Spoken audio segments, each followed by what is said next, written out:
106 KMEL. It's 106 KMEL. Welcome everybody to the WesternUnion.com VIP Lounge. I am your girl Shay Diddy, and I have the pleasure of sitting here with the Dream. Hello, Shay. How are you? How you doing? You looking good. I'm wonderful. You look good. It's been a while since you came by the station. It's been a minute. Y'all don't like having me over here. It's okay though. Yeah, I don't think it's that we don't like having you here. I think that you just don't come to the Bay often enough. I'm always here. Are you? Yeah. I was here like 6 times last year. Why? Just doing stuff. Just doing stuff, just working? Last year was actually a big year for you though. Yeah, it was actually pretty good. It's a pretty good year. So what was going on in 2014? Let's talk about 2014. Let's get all scandalous, she means. Not even. So early in 2014, you left Def Jam. Yeah, I left Def Jam. Why?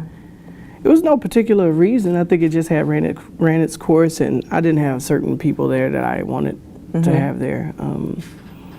In LA, of course, I had left a couple years prior to that. Tricky Stewart, who's my partner, was over at Epic also. So the people who I started like that Def Jam run with wasn't there anymore, and it was just, you know, how companies they get big and then they get weird. Yeah. Yeah. Did you feel like you couldn't be or develop yourself as an artist there, so you had to leave, or was it more so? No, I don't. I just think it was just time for change, and I think, you know, certain vehicles I need to get to where I need to go. Okay. Yeah, I had to make a decision on where I wanted to be. And where is it that you want to be right now? Independent. Okay. Yeah, I like to have partners now. And it's different when you're at the mercy of a label versus having a partnership with the label, saying, all right, we want to do these things. Yeah. Not Dream wants to do them, could you please help me do them? Right. So yeah, so it's best to just have a partnership, which is what I learned. We're going to do these things and you're going to back us. But that's not really a partnership though. It's kind of like a dictatorship. Which I would love that even more than a partnership. Right. He's like, I'll dictate to you what I want. So you launched your new label. Contra Paris. Yes. Yeah. What's going on with that? Contra Paris is basically the kind of beacon for art and just culture itself. And I wanted to make sure it didn't say records behind it. I wanted to make sure it didn't say entertainment, because I think just music at this particular point and stage of it needs to be taken as a serious art, because I think since it's so much in the culture, it just becomes easy for us to forget that it's a beautiful thing that's only certain people can really, really do well. Right. Just like the likes of Basquiat or Da Vinci, or like music is, you know, it's like what it meant when people used to talk about Beethoven and they played that famous piece of his, and it's like, wow, like that was crazy. And now we don't look at music the same, and I don't know why, but I'm trying to actually start a culture of things that change the identity of what music is. Oh wow, that's a heavy task to do right there. Oh, it's not. What? Not with your help. Please, I can sing. No, I can't. I was gonna sing. We hit a falsetto for you one time. It's all art. So I was gonna say, so does that mean that you guys are gonna kind of be limited to who you work? Are you open to work with any and everybody? No, we're signing like artists. We're signing like runway models. Like we're what? Yeah, we want to be in everything that has something to do with art. Okay. Yeah. Okay. And Paris, I think Paris is basically my home away from home. I had a good time there over the last 5 years. Yeah. You know, spending time with friends of mine, just working on albums and records. And what I found there was it's almost so cultural in a way. It kind of reminds me of myself. And once I started reading on it, I went back and jazz, like all of the jazz musicians went there a lot in the 40s and 50s to even flee. A lot of the black artists, like just to flee, to get away from what was going on in America at the time. Yeah. And I think that's what I felt there, and I had no idea about it until I read about it. Oh, wow. Yeah. Okay, well, I'm looking forward to see what happens. Ooh.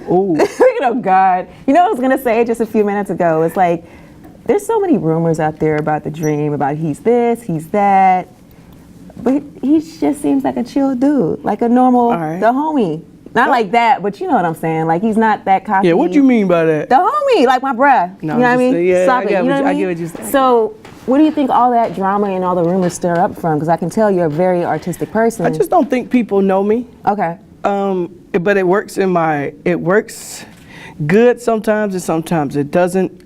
There's certain people you don't want to know you because they have bad intentions. Yeah. And there's a lot of people that don't understand how this business is and how the business of just going out to be creative works. Like, you don't understand, like, it's so much of yourself that you put out through songs, and it's a part of your life that you give up.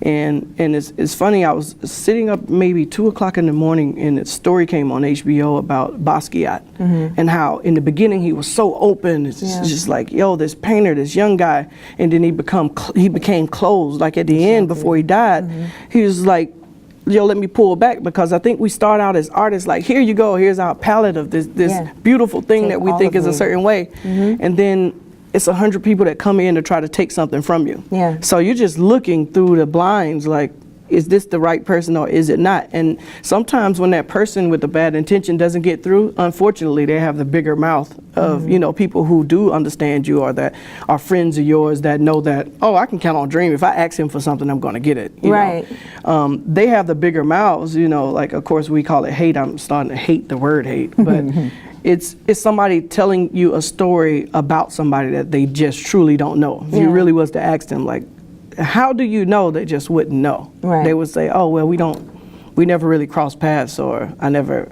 So it's like, okay, well, why are you sharing this? But people don't know why they share something. We just don't understand what we don't know.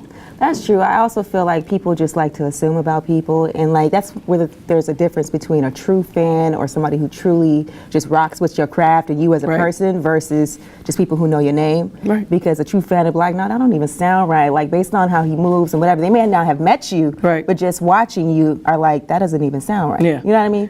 So hopefully you get the benefit of that thing, but that's the benefit of the doubt. These days, oh man, it's hard to get the benefit of the doubt. Never. Oh yeah, you're guilty immediately. It's like, what? Like really? That's where you get the hits from.